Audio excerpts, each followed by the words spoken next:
안녕하세요. 8-9 역대상 17장부터 20장까지 말씀 함께 읽도록 하겠습니다. 역대상 17장입니다. 다윗이 그의 궁전에 거주할 때에 다윗이 선지자 나단에게 이르되 나는 백향목 궁에 거주하거늘 여호와의 언약궤는 휘장 아래 있도다.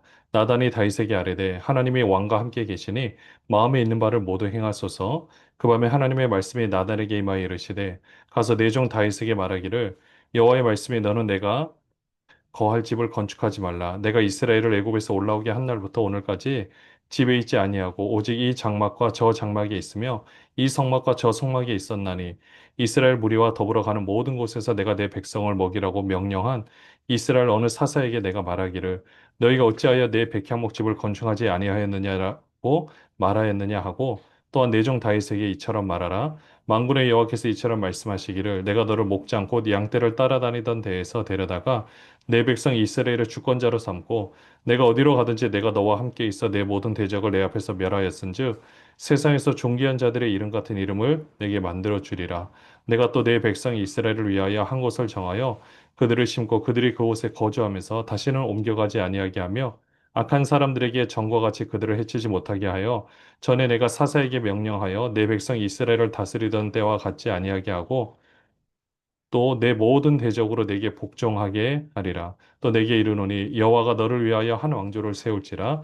내 생명의 연한이 차서 내가 조상들에게로 돌아가면 내가 내 뒤에 넷이 곧 내 아들 중 하나를 세우고 그날을 경고하게 하리니 그는 나를 위하여 집을 건축할 것이요 나는 그의 왕위를 영원히 경고하게 하리라. 나는 그의 아버지가 되고 그는 나의 아들이 되리니 나의 인자를 그에게서 빼앗지 아니하기를 내가 내 전에 있던 자에게서 빼앗은 것 같이 하지 아니할 것이며 내가 영원히 그를 내 집과 내 나라에 세우리니 그의 왕위가 영원히 경고하라 하셨다 하라. 나단이 이 모든 말씀과 이 모든 계시대로 다윗에게 전하니라. 역대상 17장에 보시면 다윗이 백향목 궁에 거주하면서 여호와의 성전이 아직 휘장 아래 있다 보니까 그러니까 아직 언약궤가 휘장 아래 있으니까 이제 마음이 아파서 나단 선지자에게 말을 하는 거죠. 내가 성전을 건축하고 싶다. 그랬더니 그냥 왕의 마음대로 한번 해보십시오라고 그렇게 했는데 하나님께서 안 된다고 말씀하시죠. 우선 이 모든 상황들을 봤을 때 지금 하나님께서는 다윗에게 말씀해 주시는 것이요. 바로 8절에 내가 어디로 가든지 내가 너와 함께 있어라는 표현을 하고 있습니다.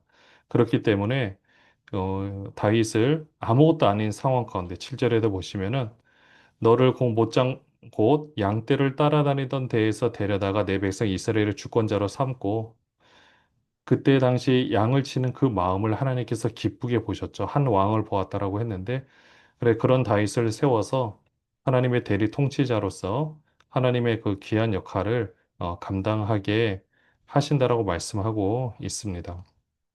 그렇기 때문에 지금 중요한 것은 사실은 성전 건축이라는 개념보다는 그곳 가운데서 하나님의 그 통치를 그 삶 가운데서 보여주는 것이 그 무엇보다도 중요하죠.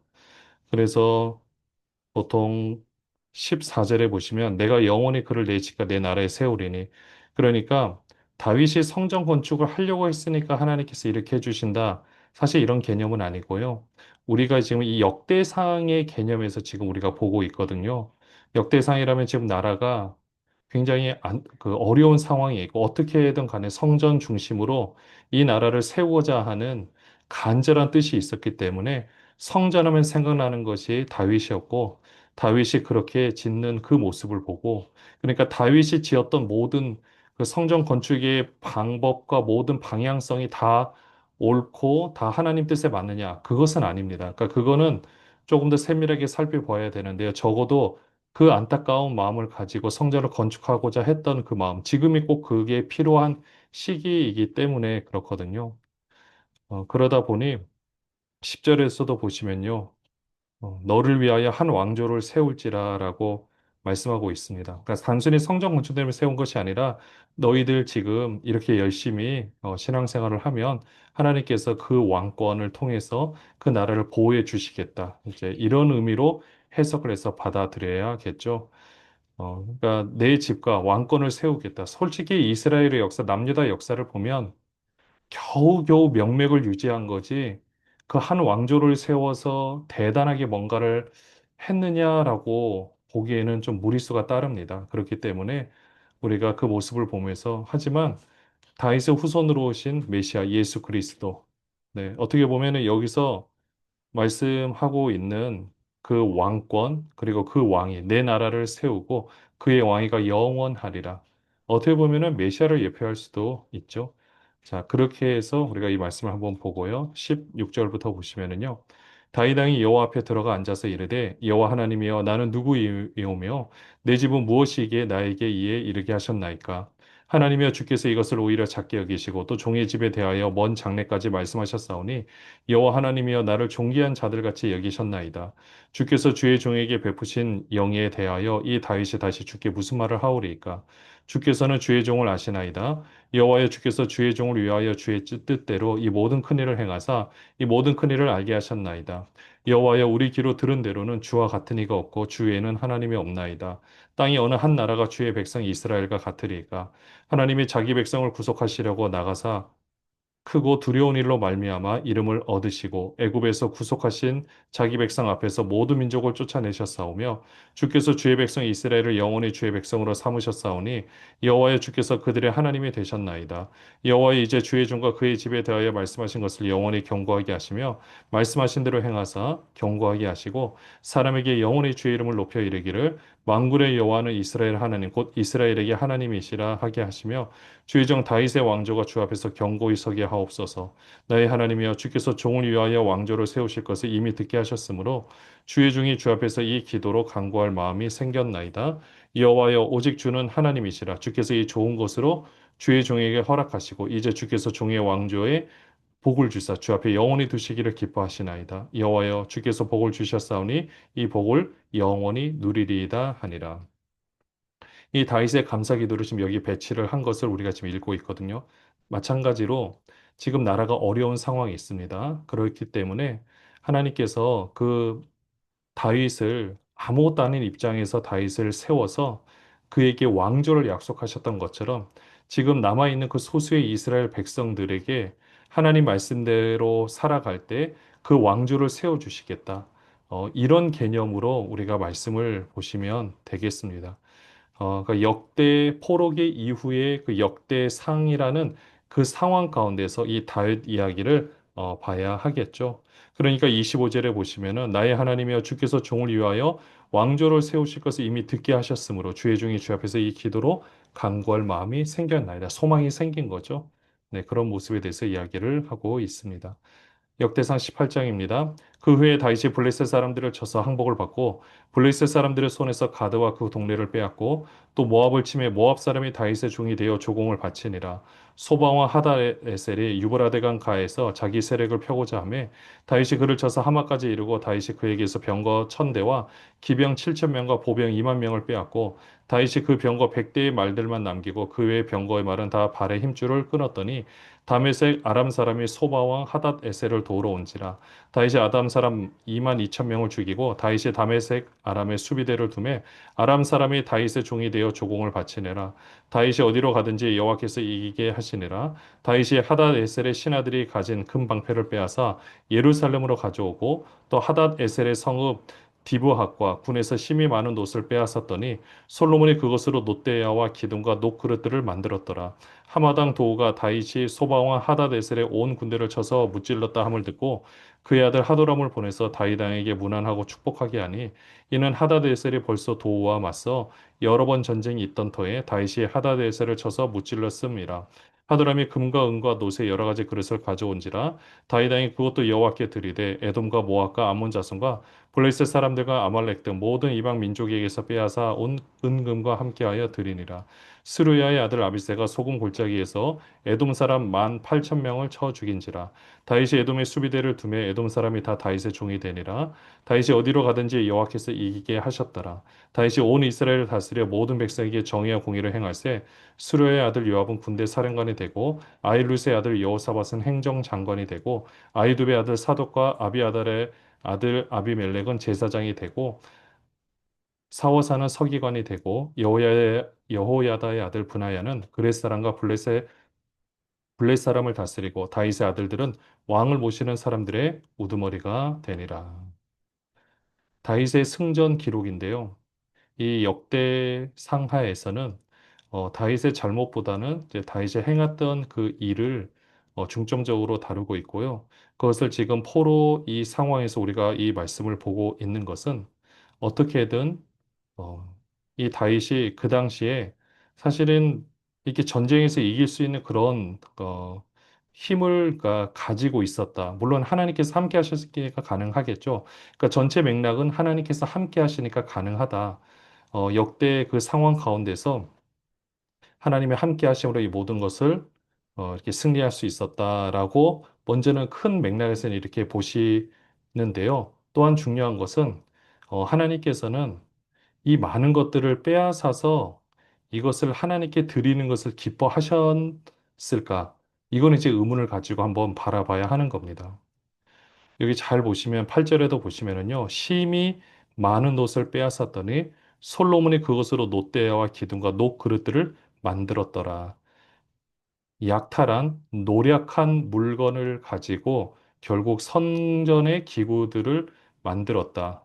그러니까 이 모든 재료는 다윗이 이미 다 어떻게 보면은 노력인 거죠. 전쟁을 통해서 그 모든 물자들을 다 준비를 했다. 하나님을 사랑하는 마음으로 준비를 했다고는 하겠지만은 그 모든 방법들이 항상 다 의로웠느냐? 그러니까 그 부분을 역대상이라는 이 상황 가운데서 한번 돌이켜 보는 거죠. 그러니까 최선을 다하는 모습이었지만 그 가운데 혹시 우리의 모습은 어떠한가? 이것을 다시 한번 바라보는 거울과도 같은 역할을 하는 것이 역대상의 역할이기도 합니다. 12절에도 보시면은 에돔 사람 18,000명을 쳐 죽인지라. 네, 이런 모든 모습들도 마찬가지거든요.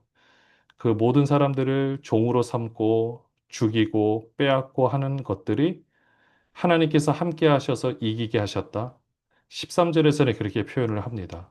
다윗이 어디로 가든지 여호와께서 이기게 하셨느니라. 근데 이 표현이 성경에서 이렇게 표현을 하고 있지만 이거는 또 하나의 우리에게 교훈을 주는 메시지이기도 합니다. 하나님께서 이 모든 것을 이기게 하신 부분에 대해서 다시 한번 생각해 보는 거죠. 그렇게 해서 다윗의 승전 기록을 역대상이라는 상황에서 또 한번 살펴봤고요. 역대상 19장입니다. 그 후에 암몬 자손의 왕 나하스가 죽고 그의 아들이 대신하여 왕이 되니 다윗이 이르되 한온의 아버지 나하스가 전에 내게 호의를 베풀었으니 이제 내가 그의 아들 한온에게 호의를 베풀리라 하고 사자들을 보내서 그의 아버지 죽음을 문상하게 하니라. 다윗의 신하들이 암몬 자손의 땅에 이르러 한온에게 나아가 문상하매 암몬 자손의 방백들이 한온에게 말하되 왕은 다윗이 조문 사절을 보낸 것이 왕의 부친을 존경함인 줄로 여기시나이까 그의 신하들이 왕에게 나온 것이 이 땅을 엿보아 정탐하여 전복시키고자 함이 아니니까 하는지라. 한눈이 이에 다윗의 신하들을 잡아 그들의 수염을 깎고 그 의복을 볼기 중간까지 자르고 돌려보내매 어떤 사람이 다윗에게 가서 그 사람들이 당한 일을 말하니라. 그 사람들이 심히 부끄러워함으로 다윗이 그들을 맞으러 보내 왕이 이르기를 너희는 수염이 자라기까지 여리고에 머물다가 돌아오라 하니라. 암몬 자손이 자기가 다윗에게 믿게 한 줄 안지라.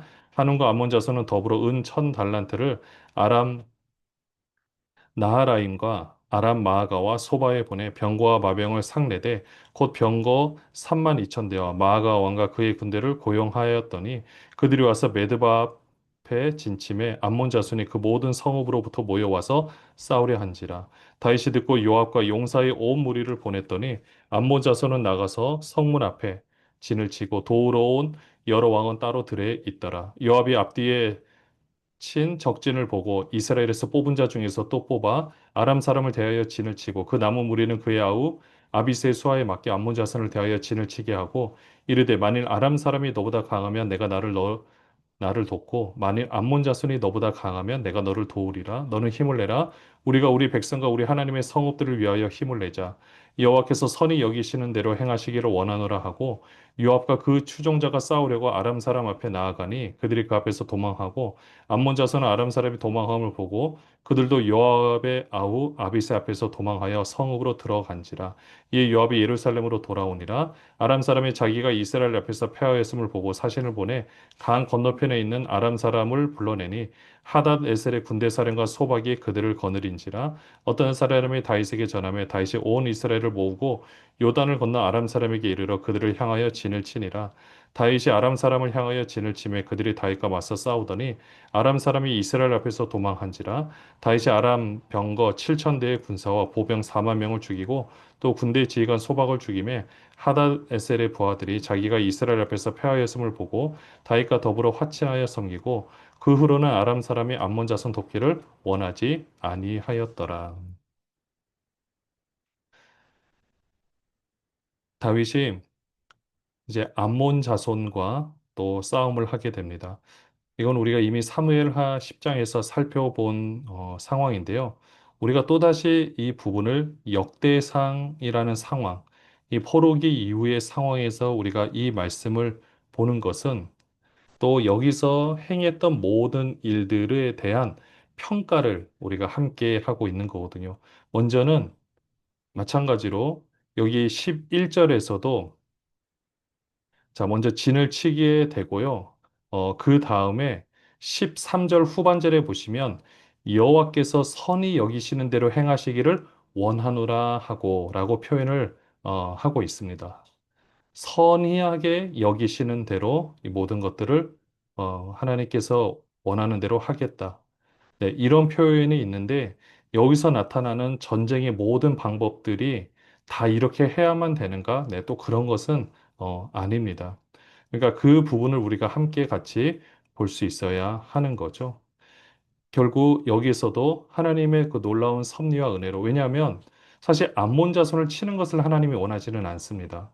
분명히 못하게 막으셨어요. 그럼에도 불구하고 지금은 싸우려고 하고 있습니다. 사실은 잘못된 싸움이에요. 근데 그럼에도 불구하고 어떻게 보면은 먼저 도망을 가거든요. 그렇지 않았으면은 또 전쟁의 상황들이 어떻게 벌어졌을지 모릅니다. 그렇기 때문에 요 상황들을 이제 같이 원래는 암몬 자손의 땅을 너희가 차지하지 못할 것이다. 그러니까 하나님께서 말씀하신 부분을 먼저 생각하고 이 상황을 생각해 보면 되는 거죠. 역대상 20장입니다. 해가 밖에 왕들이 출전할 때가 되매 요압이 그 군대를 거느리고 나가서 암몬 자손의 땅을 격파하고 들어가 라빠를 에워싸고 다윗은 예루살렘에 그대로 있더니 요압이 라빠를 쳐서 함락시키매 다윗이 그 왕의 머리에서 보석 있는 왕관을 빼앗아 중량을 달아보니 금 한 달란트라. 그들의 왕관을 자기 머리에 쓰니라. 다윗이 또 그 성에서 노력한 물건을 무수히 내오고 그 가운데 백성을 끌어내어 톱과 새도끼와 돌쇠로 일하게 하니라. 다윗이 암몬 자손의 모든 성읍을 이같이 하고 다윗이 모든 백성과 함께 예루살렘으로 돌아오니라. 그런데 여기서 분명히 나오죠.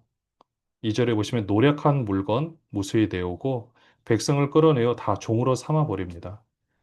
여기가 어디냐면 바로 암몬 자손의 땅입니다.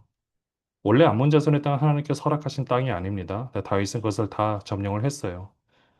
우리가 이 말씀 그냥 구절만 딱 보면 하나님께서 함께 하셨으니까 전쟁에서 이겼다라고 하겠지만 하나님 뜻에 어긋나는 그 모습 전쟁을 그리고 그렇게 이런 방법을 하나님 원하시지 않는데 했다라는 것은 다시 한번 더 생각을 해봐야 하는 거죠. 네. 그러니까 우리의 모습이 우리가 지금 이렇게 된 이유가 바로 여기서부터 잘못되었습니다. 그러니 하나님, 우리가 다시금 시작하려고 하오니 우리를 긍휼히 여겨 주시옵소서. 이런 마음의 고백으로 이 역대상을 바로 다윗의 그 역사를 다시 한번 돌아보고 있는 겁니다.